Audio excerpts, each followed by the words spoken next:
Pasamos, dicen, un tercio de nuestra vida trabajando.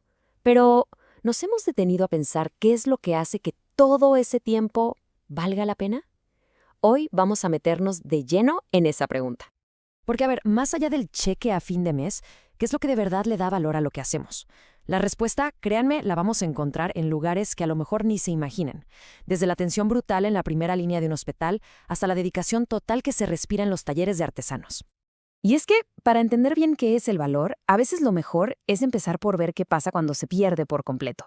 Así que vamos a empezar por ahí, por lo que se conoce como la tensión del servicio. Seguro han oído hablar de esto, el síndrome de burnout o el famoso desgaste profesional. A ver, la definición técnica dice que es una respuesta inadecuada al estrés crónico. ¿Pero qué significa eso en la vida real? Pues un cansancio que te tumba, que ya no es normal, y un cortocircuito literal en nuestros procesos emocionales y mentales. Es como llegar a un punto de quiebre, un punto del que de verdad es muy difícil volver. Y este burnout no es una sola cosa, se manifiesta en 3 dimensiones bien claras. La primera, el agotamiento emocional. Es esa sensación de ya no tener nada más que dar, de estar vacío. La segunda, y esta es clave, es la despersonalización. O sea, empiezas a tomar una distancia mental de tu trabajo casi con cinismo. Y la tercera, pues es la baja realización personal. Ese momento terrible en que lo que haces simplemente ya no significa nada. Ok, ¿y cómo se ve esto en una situación extrema? Pues miren, un estudio de 2020 que se hizo con 241 trabajadores de la salud en Tena, Ecuador, nos da un ejemplo durísimo. Imagínense, en plena pandemia de COVID-19, el personal de primera línea fue llevado a un límite físico y psicológico que nunca antes se había visto. Y lo que encontró este estudio fue algo de verdad preocupante. Niveles altísimos de despersonalización. Para poder sobrevivir, para protegerse, el personal empezó a ver a los pacientes ya no como personas, sino como objetos. A ver, es un mecanismo de defensa, se entiende, pero el costo es brutal.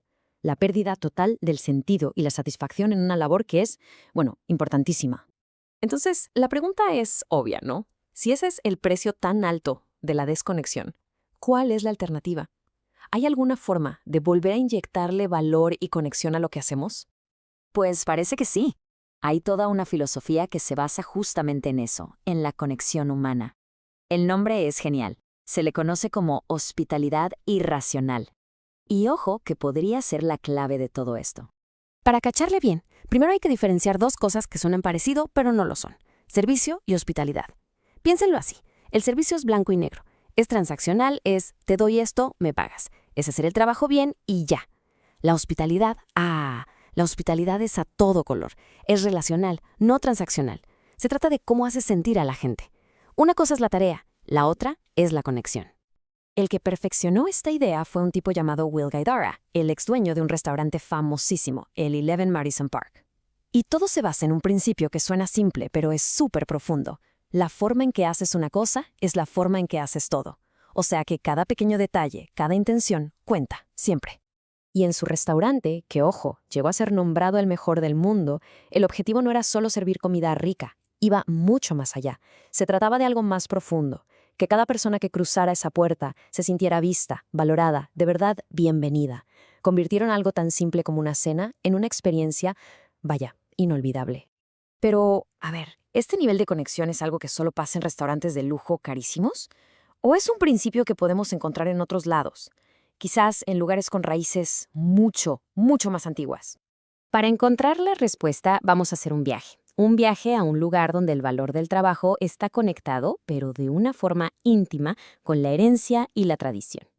Y aquí estamos, Tecali de Herrera en Puebla, México. Este lugar es famosísimo por ser un centro de artesanía de ónix y mármol.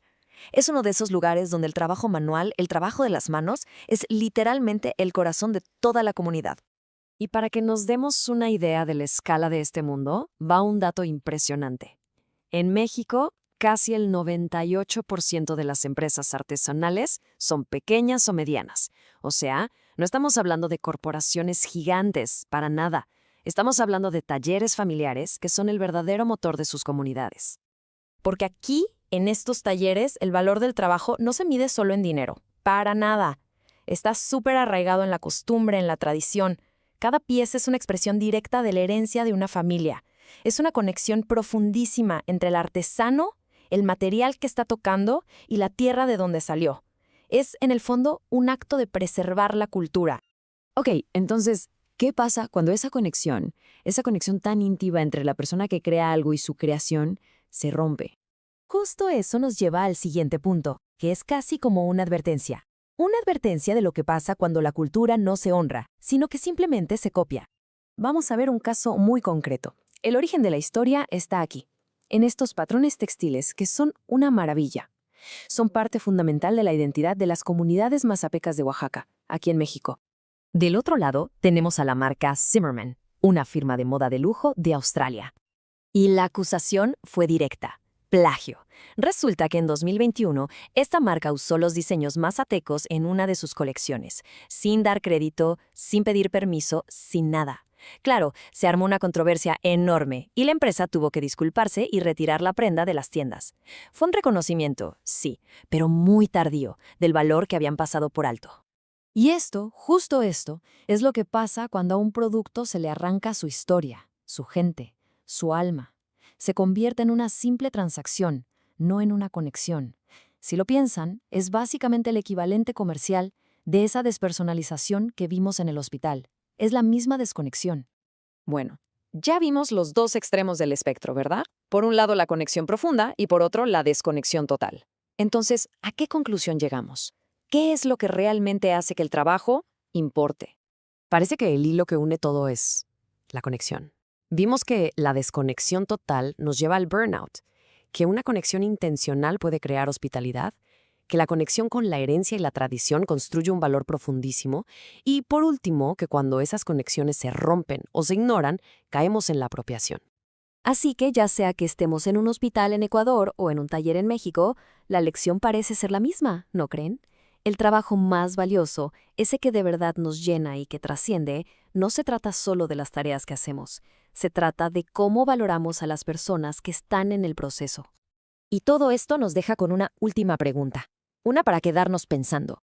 ¿En qué parte de nuestro mundo, de nuestro día a día, un poquito más de esa hospitalidad irracional podría marcar toda la diferencia?